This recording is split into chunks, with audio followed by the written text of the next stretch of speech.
Yang terhormat Bapak Wakil Rektor Bidang Kemahasiswaan dan Pengabdian Masyarakat, Bapak Dr. Ari Sujito, ini yang sangat sangat antisipatif dan quick action ya, juga antisipatif. Kemudian juga tadi Bapak Direktur Bidang Pengabdian Masyarakat, Bapak Dr. Rustam Aji, beserta seluruh jajaran ya tentunya. Kemudian juga ini sahabat kita yang sangat peka terhadap persoalan di masyarakat, ini dari Kagama, ini Mas Sulastomo Raharjo, ini sejak beliau mahasiswa itu memang sudah karakternya begitu ya, sangat peka terhadap kepentingan masyarakat dan kondisi lingkungan. Dan tentunya banyak sahabat-sahabat, rekan-rekan, kolega ini Pak Prof. Hatma Suryatmojo, kemudian juga maaf saya kalau tidak bisa menyebutkan satu persatu, Ibu Dr. Ika Puspitasari ini selalu juga aktif, masih banyak lagi, kalau nggak salah ada Prof. Leni juga, dan beberapa pembicara lain, antara lain Prof. Bayu. Prof. Bayu ini juga banyak sekali riset-risetnya yang terkait dengan iklim, dan saya mohon maaf tidak bisa menyebutkan satu persatu. Tentunya kepada seluruh adik-adik mahasiswa peserta KKN yang sangat kita banggakan. Saya selalu mengikuti sosmednya ya. Aduh, sosmednya tuh keren-keren ini ya. Lalu saya viralkan ke seluruh Indonesia dan seluruh dunia gitu ya. Itu keren-keren sekali, tentunya dengan para pembimbingnya, DPL-nya ya. Baik, tepat sekali apa yang disampaikan Bapak Wakil Rektor tadi. Memang Pak Wakil Rektor ini selayaknya seorang super aktivis ya. Sehingga hal-hal seperti ini beliau sudah biasa ya sejak dulu. Dan saya sering menyampaikan beberapa hal terkait bagaimana potensi yang kita siapkan itu adalah potensi permasalahan insya Allah tidak akan terjadi kalau kita tangani.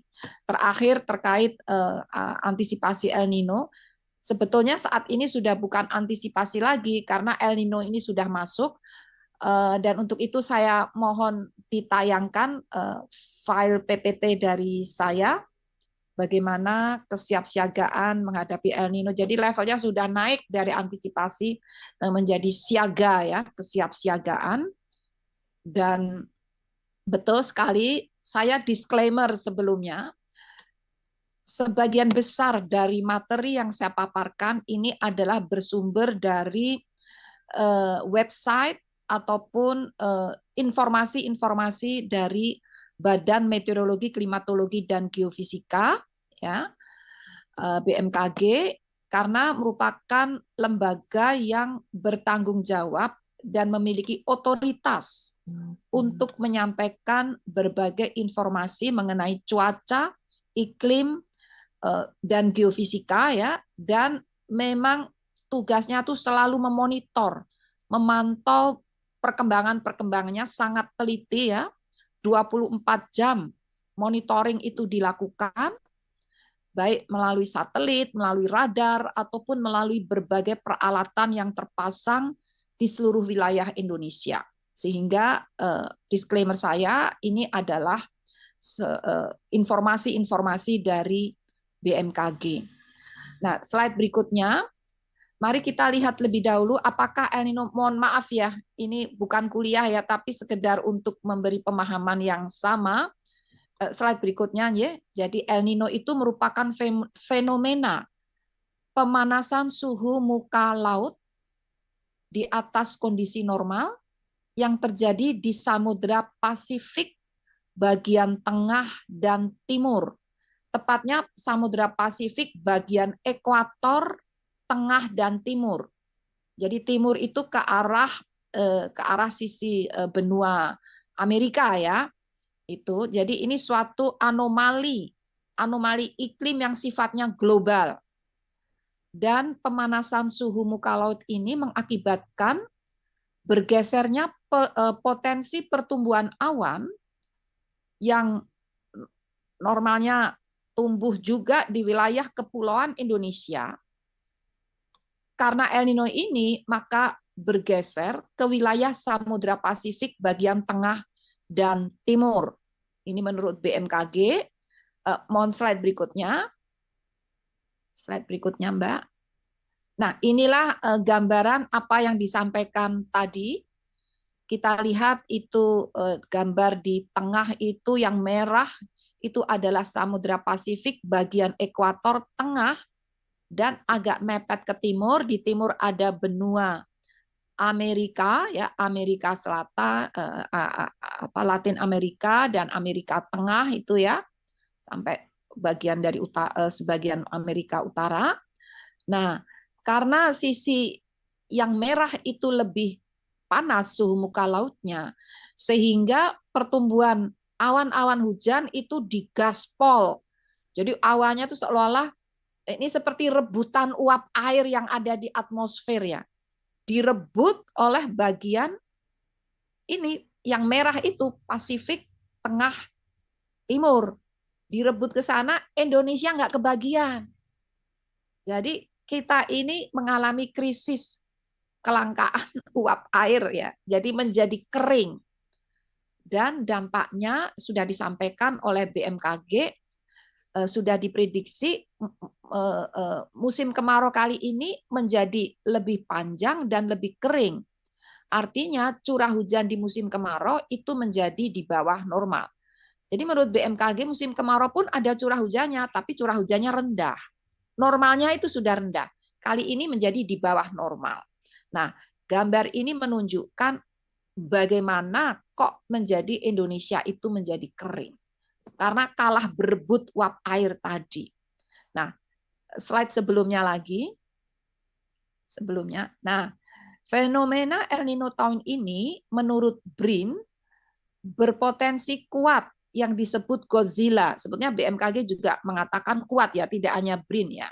Yang otoritas untuk hal tersebut sebetulnya BMKG, namun BRIN karena lembaga riset ya, jadi juga melakukan kajian. Disebut Godzilla yang menyebabkan musim kemarau Indonesia menjadi lebih panjang dan kering dan diprediksi melanda Indonesia mulai April hingga Oktober. BMKG juga memprediksi puncaknya itu ada di bulan Agustus, meskipun di sebagian wilayah di bulan Juli, Agustus, September. Nah, ini keterkaitannya dengan KKN kita. KKN kita kan di bulan Juli ya, nanti sampai awal Agustus. Jadi pada fase mengalami El Nino tadi, dan diharapkan para mahasiswa KKN dengan bekal pengetahuannya dapat mendampingi, memandu masyarakat di desa untuk bersikap untuk tangguh, resilience terhadap dampak El Nino tadi. Dan selain El Nino, ini BMKG memprediksi peluang El Nino ini menjadi kuat. El Nino itu ada levelnya lemah, moderat, kuat. Kali ini tuh kuat, probabilitas menjadi kuat menurut BMKG 80%. Nah, jadi artinya kekeringannya pun menjadi kuat seperti itu. Nah, kenapa Godzilla ya yang itu membuat menjadi semakin kuat? Karena yang merebut uap air kepulauan Indonesia tidak hanya Samudra Pasifik, tetapi kali ini Samudra Hindia meri. Lah kok Pasifik bisa ngerebut uap airnya Indonesia? Nah, Samudra Hindia pun ikut merebut uap air kita. Sehingga dikepung Samudra Pasifik dan Samudra Hindia semuanya merebut uap air kita. Sehingga kita ini keringnya menjadi istilahnya menjadi double ya. Itulah dikatakan yang di Samudra Hindia istilahnya bukan El Nino, fenomenanya disebut Indian Ocean Dipole. Nah, sehingga keringnya menjadi panjang, menjadi lebih kuat ya. Dan menurut Walhi dikhawatirkan menyebabkan kekeringan panjang, potensi gagal panen. Nah, ini KKN kita ini yang harus ikut berpartisipasi mendampingi, dan risiko ini yang juga mengerikan atau mengkhawatirkan ya, bukan mengerikan ya, mengkhawatirkan adalah risiko kebakaran hutan yang lebih tinggi dari biasanya di wilayah Indonesia. Jadi mahasiswa yang KKN di Sumatera, terutama yang langganan itu di Riau, kemudian juga di Jambi, Sumatera Utara juga kena juga, biasanya itu misalnya di sekitar Danau Toba ya. Kemudian juga di selain Jambi juga di mana? Sumatera Selatan ya. Sumatera Selatan yang sering terjadi di Sumatera, kemudian Kalimantan itu Kalimantan Barat, Tengah, Selatan ya, Tenggara. Nah, kadang Kalimantan Utara. Terutama itu yang membahayakan di daerah-daerah yang saya sebut tadi itu lahannya gambut. Jadi kalau sampai terbakar, itu sangat sulit dipadamkan karena terbakarnya bisa sampai ke dalam tanah gambut sampai ketebalan puluhan meter atau katakanlah sampai 10 meter lebih, bagian dalamnya tuh bisa ikut terbakar. Kalau dipadamkan di permukaannya, dalamnya masih membakar sehingga sulit dipadamkan. Selain itu di wilayah Jawa atau Indonesia bagian selatan, Jawa Timur ya, bagian selatan, Bali, Nusa Tenggara Barat, Nusa Tenggara Timur, itu juga rawan terbakar, namun tanahnya bukan gambut, tanah mineral. Nah, jadi ini sedikit lebih mudah dipadamkan, tapi kalau sudah terlanjur terbakar, bagaimanapun juga itu kita sudah rugi, berbahaya, bisa ada korban jiwa dan kerusakan lingkungan. Sehingga poin ini yang nampaknya yang paling salah satu di antara yang paling kritis yang harus dicegah, dan mohon bantuan adik-adik mahasiswa KKN dapat berkoordinasi dengan Babinsa, dengan aparat setempat, karena dari data BMKG berkali-kali kalau terjadi kebakaran lahan dan hutan, itu titik-titik panasnya sebetulnya bisa dideteksi ya, dari satelit. Titik-titik panasnya itu sangat menarik, selalu mengikuti batas provinsi, juga mengikuti batas kabupaten, mengikuti batas desa, mengikuti batas area perkebunan. Alam itu tidak paham tentang batas-batas itu. Sehingga hipotesisnya, dan sudah dibuktikan di lapangan, itu berarti dibakar. Nah, kalau sudah dibakar ini, adik-adik nggak perlu cawe-cawe ya, itu urusan penegak hukum. Namun mohon bantuannya. Adik-adik nanti dalam tayangan akan ditunjukkan BMKG itu sudah menyediakan informasi paling tidak ya 10 hari sebelumnya potensi hujan atau kekeringan itu akan terjadi di mana saja, di desa mana saja, di kabupaten mana saja. Nah, kemudian seminggu sebelumnya di laman BMKG itu potensi kekeringan sampai akurasinya lebih tinggi lagi daripada yang 10 hari sebelumnya. Zona merahnya di mana saja. Nah, peran adik-adik mohon ikut memonitor informasi itu dari laman BMKG atau dari berbagai sumber BMKG, dari sosial media ya ataupun dari websitenya. Gunanya apa? Mohon segera laporkan ke aparat setempat. Karena kalau sudah diprediksi BMKG, fakta data di lapangan menunjukkan tidak dibakar pun bisa terbakar. Jadi karena keringnya, anginnya kenceng, ranting-ranting itu bisa saling bergesekan seperti korek api. Akhirnya terbakar. Kalau itu alamiah. Alamiah itu tidak mengikuti batas administrasi. Namun kita harus antisipasi. Jangan sampai informasi yang open dari BMKG itu juga dimanfaatkan untuk kepentingan yang, aduh ini pas ideal ini untuk membakar misalnya. Nah, bisa saja kan tidak suudzon, ini berdasarkan realita sebelumnya. Sehingga minimal adik-adik bisa mbisiki aparat setempat. Pak, mohon berkenan tolong dijaga lebih ketat atau BCI bupatinya, ya. Barangkali bupatinya Kagama, ya. Pak, ini biasanya kalau sudah begini, ini ada yang memanfaatkan peluang, wah ini masa yang paling tepat untuk saya membersihkan lahan. Itu ya. Nah, tapi kita kan ingin menjaga jangan sampai terjadi masalah, sehingga BCI saja agar perlu dijaga lebih ketat area di sana, jangan sampai ada yang membakar dengan sengaja. Karena tanpa sengaja aja bisa terjadi. Nah, ini mungkin poin penting bagaimana peran adik-adik, salah satu, bukan satu-satunya ya, salah satu yang dapat dilakukan. Nah, ini slide berikutnya. Mohon maaf. Nah, ini yang tadi Indian Ocean Dipole, ini juga sama. Kita lihat ya, yang biru itu wilayah kepulauan Indonesia, artinya suhunya relatif lebih dingin, tapi ini seakan-akan defisit awan. Jadi awannya bersih, nggak ada awan. Nggak ada awan. Awannya tumbuhnya sangat digaspol di sisi Indian Ocean.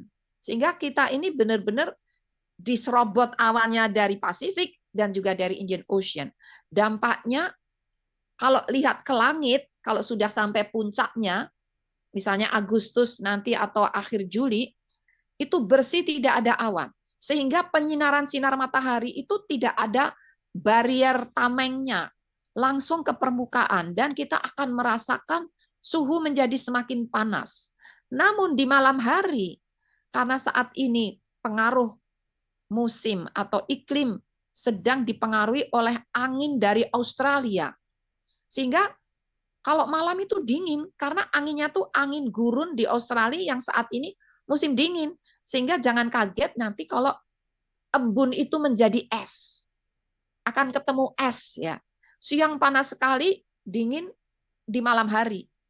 Sehingga nanti gangguan tubuh kita ini dari panas dingin gitu ya. Jadi mungkin nanti para dokter, mahasiswa kedokteran itu bisa memberikan antisipasi agar badan ini tidak terganggu kesehatannya. Nah, coba slide berikutnya. Nah, monggo. C. Ya, bagaimana prediksi musim kemarau dan hujan tahun 2026? Ini untuk antisipasi ini oleh BMKG ya sumbernya. Merah-merah itu sudah masuk apa? Kemarau ya, puncak musim kemarau. Jadi ini kita berbicara puncak, tidak hanya kemarau, tapi puncaknya. Nah, ini tahun 2026 dan dimulai bulan Agustus.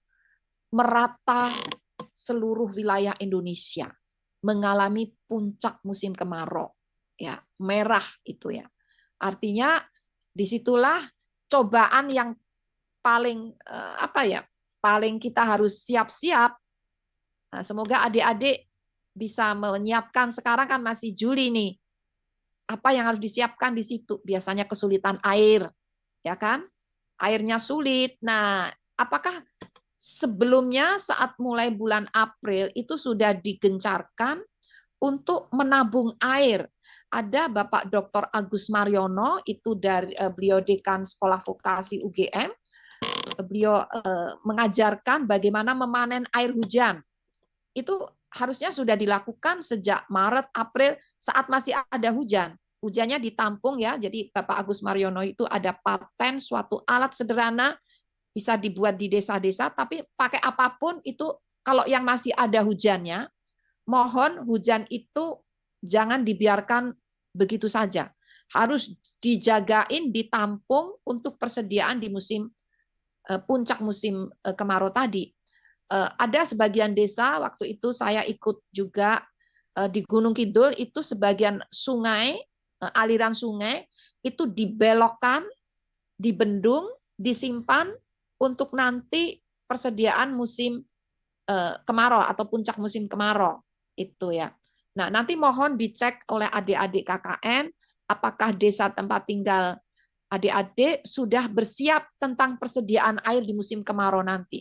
Ini masih ada waktu sekitar 2 minggu ya, atau ya 10 hari, itu semoga sudah disiapkan. Semoga sudah ada embung-embung yang terisi air saat hujan yang lalu. Kemudian juga tandon-tandon tampungan di setiap rumah ya. Kalau embung itu kan komunal ya, yang di rumah-rumah ya. Kemudian apakah juga sudah ada, biasanya PU itu juga membantu membuat sumur-sumur pompa air tanah dalam ya. Apakah kalau ada itu, apakah pompanya ini nggak macet?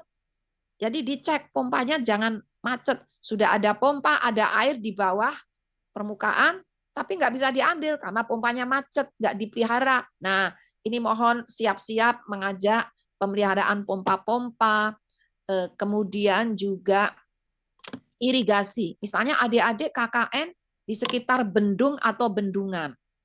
Nah, di bendung itu ada air, tapi beberapa kali terjadi kekeringan, itu kadang-kadang bendungnya airnya masih penuh, tapi di luar bendung secara pertanian sudah kekeringan. Padahal air melimpah di bendung.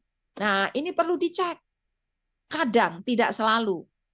Kadang saluran irigasinya itu belum ada. Atau ada tapi tidak ngepas gitu ya. Jadi ada isu masalah aliran saluran irigasi. Nah, ini mohon dibantu dicek. Tentunya bukan adik-adik ya, tapi bisa dikoordinasikan dengan dinas pengairan setempat ya, atau dengan apa, kalau di desa itu ada namanya, dulu itu ada apa, ulu-ulu atau apa gitu ya, atau dengan Pak Care untuk ngecek itu. Jadi ini masih ada waktu sekitar 10 hari.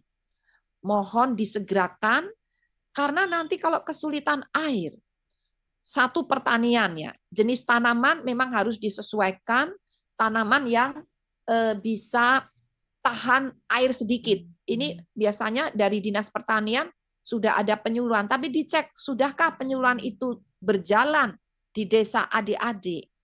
Jadi jenis tanamannya itu harus disesuaikan agar tidak gagal panen. Kemudian sulit air itu biasanya nuwun sewu, MCK ya. Adik-adik ini tidak hanya untuk adik-adik yang KKN, tapi masyarakat. MCK-nya bagaimana? Nah, kalau MCK masalah, ujung-ujungnya nanti diare. Ini para dokter nih. Nah, jadi kemungkinan penyakitnya adalah diare. Ya, karena MCK-nya mungkin mobile di mana-mana gitu ya. Ya, karena nggak ada air gitu ya. Nah, jadi biasanya ujung-ujungnya ke sanitasi. Kekeringan itu tidak hanya di pertanian, gagal panen, tapi juga di sanitasi. Dampak lainnya lagi, ini bulan Juni ini sudah kita lewati. Juli coba prediksi curah hujan Juli berikutnya. Nah, Juli ini yang masih kuning itu berarti masih ada hujan. Coklatnya coklat tipis-tipis itu masih ada hujan, tapi mohon maaf, Jawa itu udah hitam. Hitam itu artinya jangan mimpi ada hujan. Tapi siapa tahu ya, Allah memberikan berkah, tiba-tiba ada bibit siklon lewat. Bibit siklon kalau di musim hujan jadi parah seperti kemarin bencana di Sumatera Utara, Sumatera Barat, dan Aceh. Tapi kalau itu di saat ini, itu berkah. Nah, makanya monitor terus informasi BMKG, kalau ada peringatan dini bibit siklon, itu siap-siap untuk nampung hujan. Jadi siapkan di rumah-rumah itu tampungan entah di ember, entah di tong, entah ada apa ya. Itu, nah, atau embungnya disiapkan ya, intinya kita menjaga, menghadang nanti kalau hujan itu turun ya, karena bibit siklon tadi. Tapi kalau ada bibit siklon, jangan main ke pantai ya. Biasanya gelombangnya menjadi tinggi gitu ya. Nah, jadi ada positif, ada yang harus diantisipasi juga. Nah, jadi ini adik-adik KKN, kalau di wilayah yang masih kuning, lalu coklatnya tipis, ini insya Allah masih ada hujan tapi rendah. Rendah itu kriterianya adalah 50 sampai 100 mm dalam 1 bulan. ya lumayan lah dalam kondisi El Nino ya itu. Tapi yang di Jawa ya itulah tadi berdoa semoga ada bibit siklon lewat gitu ya. Oke, baik. Oh ini September. Sorry, yang aku maksud yang Juli, Mas. Juli. Nah, ini nih. Nah, alhamdulillah kalau Juli itu coklatnya yang rendah sampai menengah itu masih cukup luas. Jadi timingnya saat ini insya Allah tepat ya. Adik-adik KKN ini coba siaga menunggu hujan, tapi siaganya dengan cara menyiapkan tampungan tadi, menggerakkan masyarakat. Jadi adik-adik perannya menggerakkan ya, agar yang berbuat adalah masyarakat dengan pendampingan adik-adik. Itu luas itu masih yang coklat-coklatnya itu. Apalagi kuning itu ya, kuningnya masih cukup luas ya. Semoga aja ini, cuma Jawa ini ya nanti yang agak masalah di Jawa. Jadi harus hati-hati, mudah terbakar itu di Jawa. Meskipun Sumatera juga potensi terbakar itu jelas masih ada. Silahkan lihat hotspot, informasi hotspot dari BMKG. Ini saya sudah tulis juga nanti apa lamannya yang bisa dipantau. Juga informasi potensi karhutla, tidak hanya hotspot. Hotspot itu kan titik titik panas ya, tapi juga potensi karhutla itu bisa dilihat 10 hari sebelum kejadian sampai 3 hari sebelum kejadian. Ini jadi mestinya ada persiapan untuk mencegah. Slide berikutnya, Juli. Nah, Agustus ini mulai agak parah, mulai parah nih. Coklatnya yang muda udah semakin berkurang, kuningnya semakin sempit. Hitamnya makin luas. Nah, ini adik-adik yang di zona hitam ini harus siaga ya. Jangan sampai terjadi upaya pembakaran. Tapi saya mohon adik-adik jangan langsung berhadapan. Adik-adik itu adalah pendamping, pembisik, advisor, tapi bukan aktor ya. Jadi ini harus hati-hati ya. Saking semangatnya jangan sampai menjadi aktor, tapi sebagai advisor, pembisik, dan motivator. Begitu ya. Oke, ini ada. Dan peta ini kan saya download sekitar bulan Mei Juni. Mungkin kondisinya sudah berubah. Sehingga saya mohon setiap hari rajin cek website BMKG ya. Slide berikutnya. Slide berikutnya. Nah, September adik-adik udah pulang ya, tapi adik-adik perlu memberi bekal sebelum adik-adik pulang meninggalkan desa. Cari champion. Jadi jangan hanya adik-adik yang menjadi champion, tapi ciptakanlah atau ajaklah para champion itu lahir di desa itu. Sehingga saat adik-adik sudah pulang KKN, aura, roh, peran adik-adik ini masih gentayangan di sana ya, masih jadi meskipun sudah nggak ada KKN PPM UGM, tapi efek dari KKN UGM itu masih berjalan di sana. Jadi info-info ini sampai pasca KKN pun masih dibutuhkan untuk membekali para champion yang mewarisi peran adik-adik. Nah, seperti ini ya, September ini juga masih banyak yang coklat hitam ya, coklat tua. Nah, area mana saja bisa dilihat. Slide berikutnya, jadi diprediksi sampai Oktober bahkan mungkin bisa lebih setelah itu ya. Tergantung bagaimana perkembangan info dari BMKG. Slide berikutnya, mohon berikutnya. Nah, ini puncak musim kemarau tadi udah kita bahas ya, kita lewati ya, mulai Juli, September, ya Juli, Agustus, September ya, tapi tadi kelihatan yang Agustus itu begitu meluas gitu ya. Slide berikutnya. Nah, ini data bulan Juni. Sekarang ini angka 62 ini sudah berubah jadi 80%. Jadi informasi iklim cuaca itu sangat dinamis. Kita jangan puas download hanya sekali. Sekali itu nanti besok udah nggak berlaku lagi ya. Ini contoh ya. Jadi sekarang itu sudah 80%. Tapi Agustus nanti mungkin bisa naik lagi. Peluangnya berarti kepastiannya semakin tinggi ya. Slide berikutnya. Nah, ini potensi dampak tadi sudah saya sampaikan ya. Saya hanya men-summary ya. Krisis air tadi sudah ada, krisis pangan, gagal panen, bahkan sampai ke inflasi. Jadi biasanya Pak Menteri Dalam Negeri itu mengumpulkan seluruh bupati, baik Zoom ataupun luring ya, bupati, kemudian wali kota, gubernur seluruh Indonesia setiap hari Senin untuk memonitor inflasi terutama saat El Nino. Bagaimana dampaknya. Nah, itu inflasi ini kan karena gagal panen misalnya ya, karena keringnya tadi. Kemudian karhutla sudah saya sampaikan. Nah, ini yang belum. Polusi udara.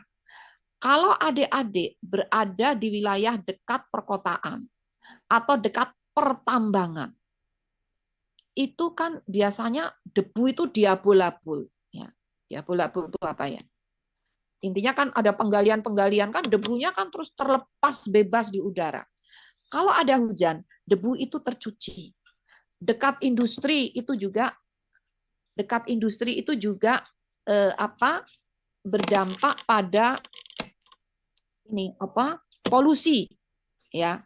Karena barangkali industri kita kan juga masih melepas CO2. Nah, jadi polusi udara itu semakin melompat.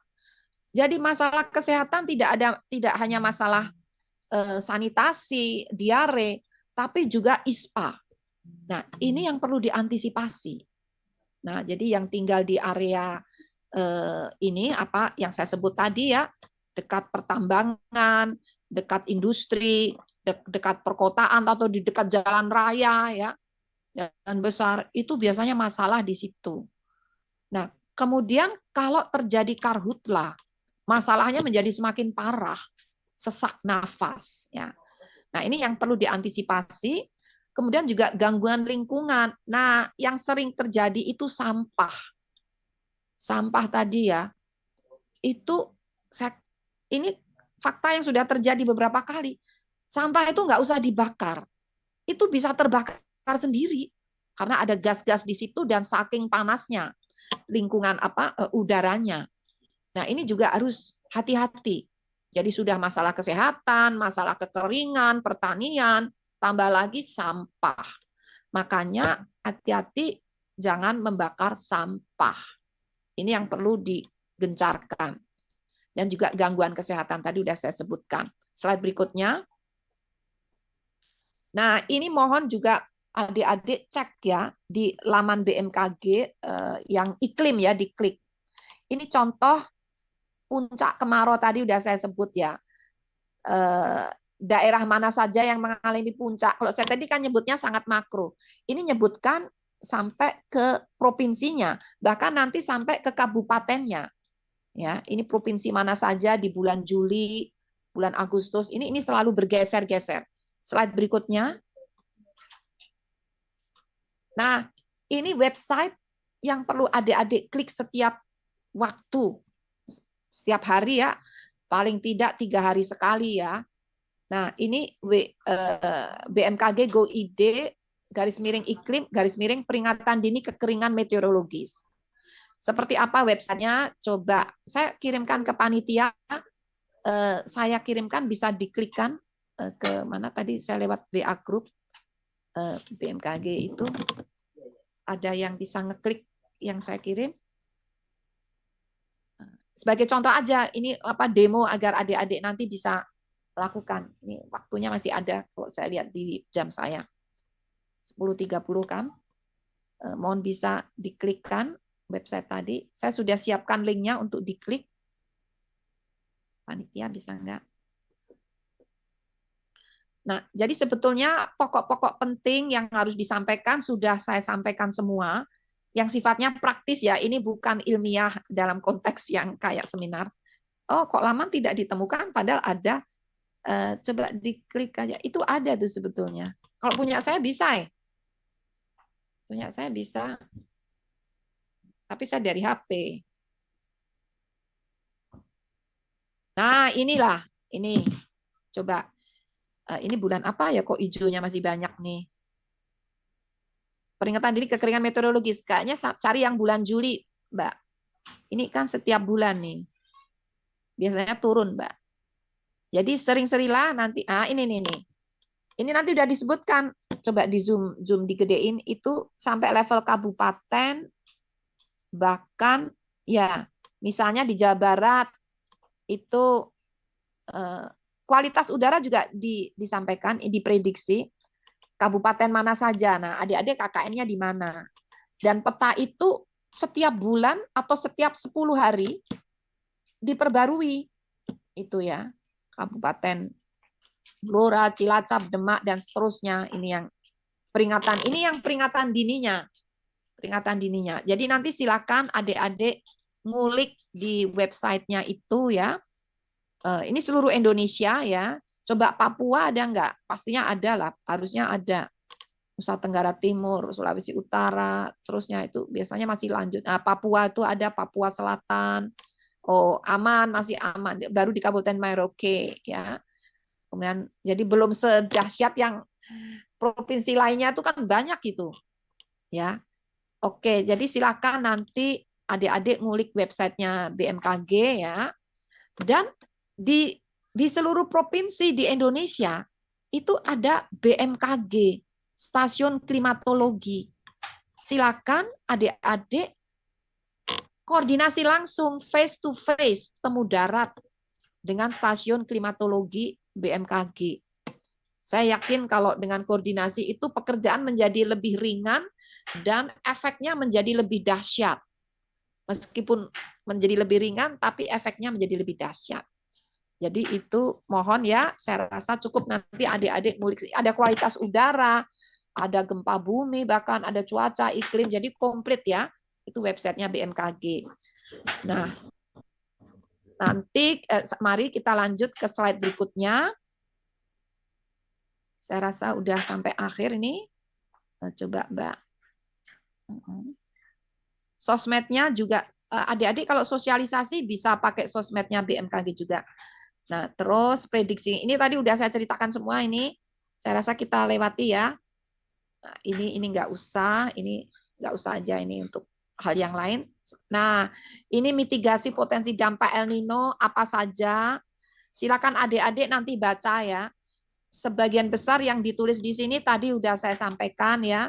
Bagaimana harus menabung sumber daya air sebelum terjadi El Nino dan bagaimana selama terjadi El Nino, lalu bagaimana untuk penyesuaian pola tanam, bagaimana harus mencegah karhutla, bagaimana untuk sosial dan ekonomi, aktivitas sosial ekonomi, bagaimana dengan kebijakan tata kelola, ya ini ada semua di sini.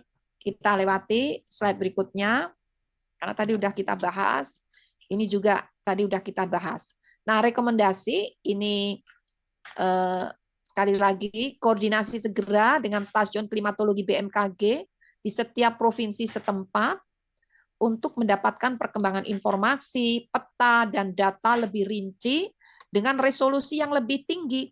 Kalau yang saya sampaikan tadi kan resolusinya kan provinsi, itu kasar. Di dalam provinsi kan kabupaten-kabupaten itu iklimnya belum tentu seragam. Satu provinsi kondisinya bisa macam-macam. Apalagi satu kabupaten, kecamatannya kondisinya juga bisa macam-macam.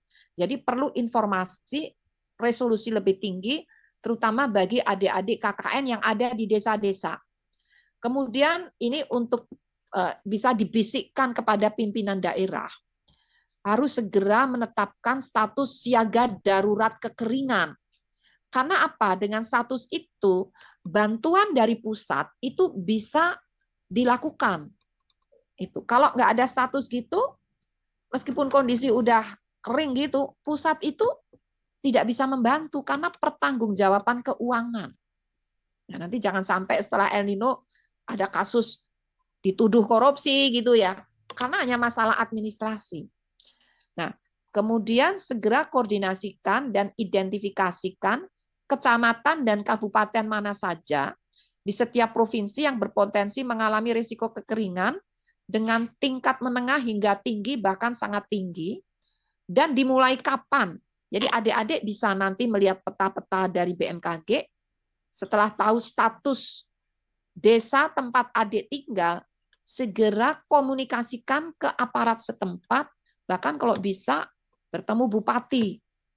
Itu ya, agar koordinasi menjadi lebih lancar. Juga koordinasikan dengan Dinas Pertanian untuk penyesuaian pola tanam yang tepat. Koordinasikan dengan kementerian atau balai wilayah sungai, ini PU ya, atau dinas PU di tempat adik-adik untuk memastikan ketersediaan air bagi pertanian dan kebutuhan sehari-hari cukup memadai.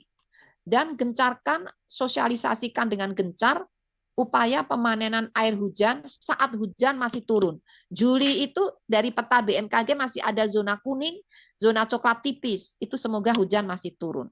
Dan yang terakhir belum ditulis, kalau adik-adik ada toilet di desa itu, saya nggak tahu desa sekarang tuh apakah sudah ada toilet yang duduk. Zaman saya dulu nggak ada.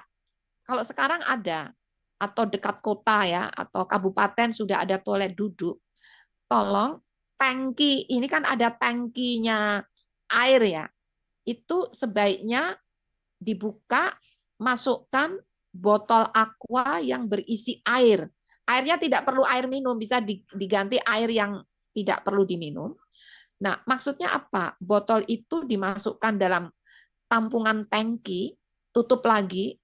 Setiap adik flash klosetnya, itu volume air sebesar yang ada dalam botol itu akan terselamatkan, tidak ikut terbuang membersihkan kotoran yang ada di kloset. Itu cara menghemat air ya. Itu kalau bisa itu sangat lumayan sekali. Setiap flash itu bisa 10 kali sehari menghemat 10 botol aqua. Seperti itu ya. Nah, terakhir tadi apa? Kayaknya udah semua. Ini tadi sudah saya sebutkan ya. Koordinasi, kemudian memonitor perkembangan cuaca, terus menjaga keamanan lahan. Yang penting keamanan agar tidak sengaja dibakar. Ini penting sekali. Foto-foto tidak perlu pakai flare ya. Jangan korek api, jangan itu rokok puntung sembarang dibuang ya. Ini harus ketat sekali. Terus melakukan upaya edukasi masyarakat, literasi demi meningkatkan kesadaran untuk menjaga lingkungan, memanen air hujan bila hujan masih turun, dan mencegah karhutla. Saya rasa ini cukup sekian. Terima kasih atas perhatian yang diberikan. Mohon maaf bila masih ada kekurangan. Assalamualaikum warahmatullahi wabarakatuh.